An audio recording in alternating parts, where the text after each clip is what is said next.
Assalamualaikum warahmatullahi wabarakatuh. Halo teman-teman semuanya, kembali lagi bersama saya di channel Dinas.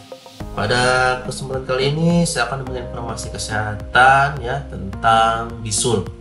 Pasti semua pernah merasakan bisul, entah itu kecil atau besar, atau ada juga yang dioperasi, ada juga yang hanya pengobatan saja didiamkan ya. Itulah bisul ya.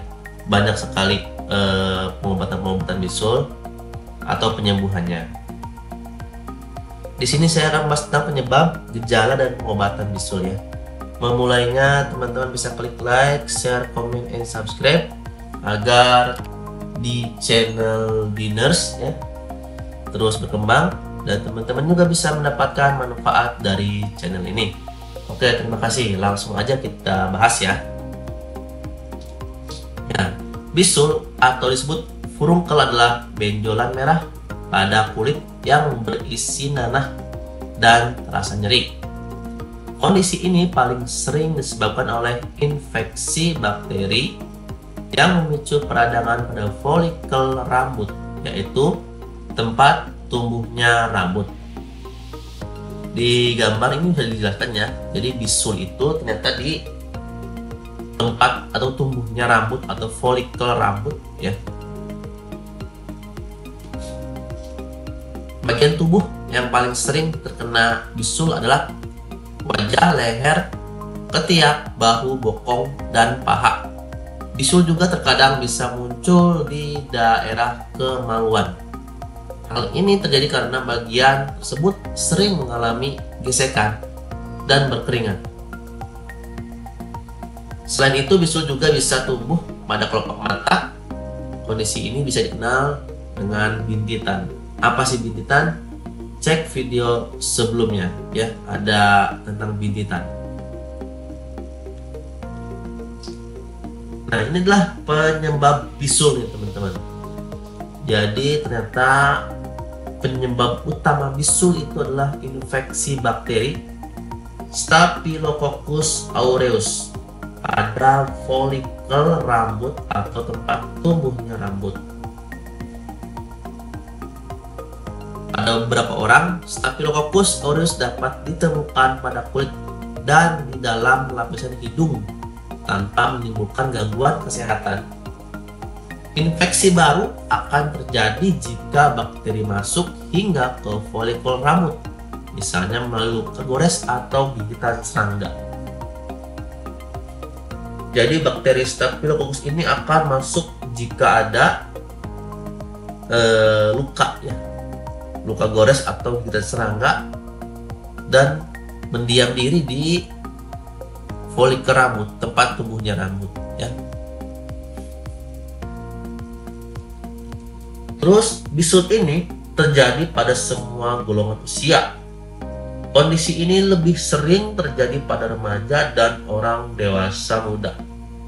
Ada beberapa faktor yang diduga dapat meningkatkan resiko seseorang terkena penyakit ini, yaitu melakukan kontak langsung dengan penderita, misalnya karena tinggal serumah, tidak menjaga kebersihan, baik kebersihan pribadi maupun lingkungan,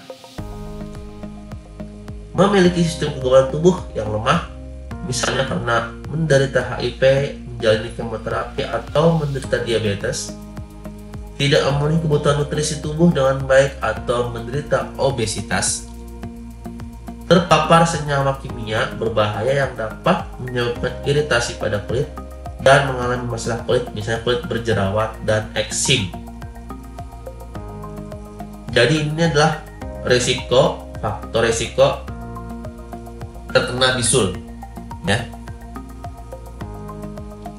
Terus gejala bisul itu apa sih? Bisul dapat timbul di bagian tubuh mana aja ya yang ditumbuhi rambut atau bulu, termasuk di dalam telinga, karena kan telinga juga ada bulu ya. Namun umumnya bisul ini terjadi pada bagian tubuh yang sering mengalami gesekan dan keringat, seperti wajah, leher, ketiak, pundak, bokong, selangkangan, dan paha. Bisul juga terkadang bisa muncul pada payudara Bisul pada payudara biasanya sering terjadi pada wanita yang sedang menyusui. Namun wanita yang tidak menyusui juga bisa mengalami bisul di payudara. Ini contohnya ya, bisul di payudara itu adalah ada abses ketika orang yang menyusui, dan ada juga yang tidak menyusui, ada juga ya.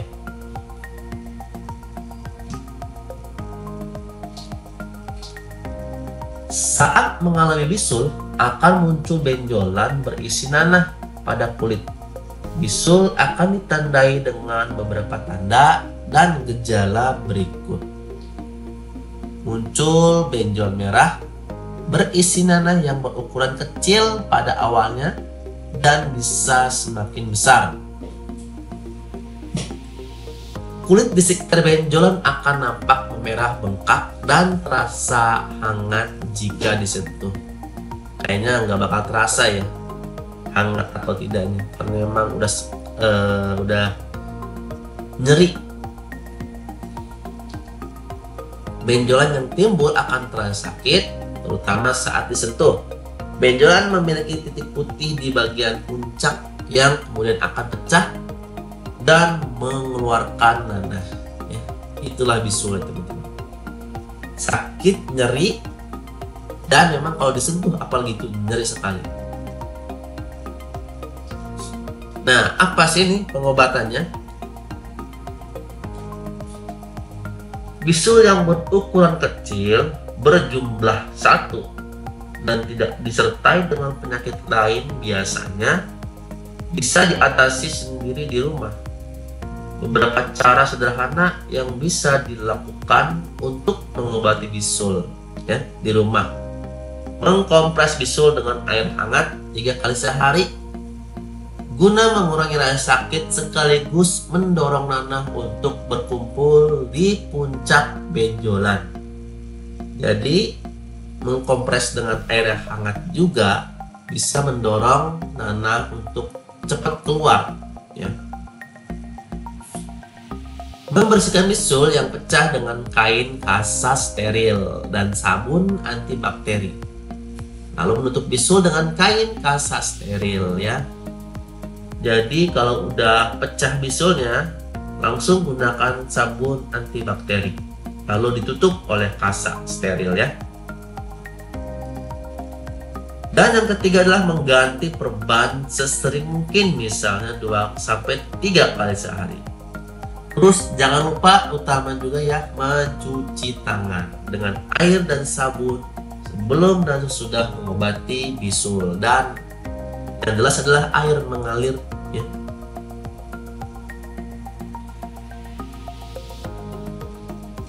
Jangan memecahkan bisul nih teman. Sekali lagi, jangan pernah memecahkan bisul secara sendiri, apalagi dengan ditusuk-tusuk. Banyak orang atau pasien-pasien di sini, pasien-pasien yang saya tangani, bisul dipecahkan oleh jarum atau sesuatu benda yang tidak steril ya, dan itu akan menjadikan peradangan infeksi yang sangat jelek sekali. Proses ini bisa memperparah infeksi sekaligus menyebarkan bakteri. Anda dianjurkan untuk menunggu hingga bisul tersebut pecah dengan sendirinya. Jika terjadi nyeri, Anda juga bisa mengkonsumsi obat pereda nyeri seperti paracetamol atau ibuprofen.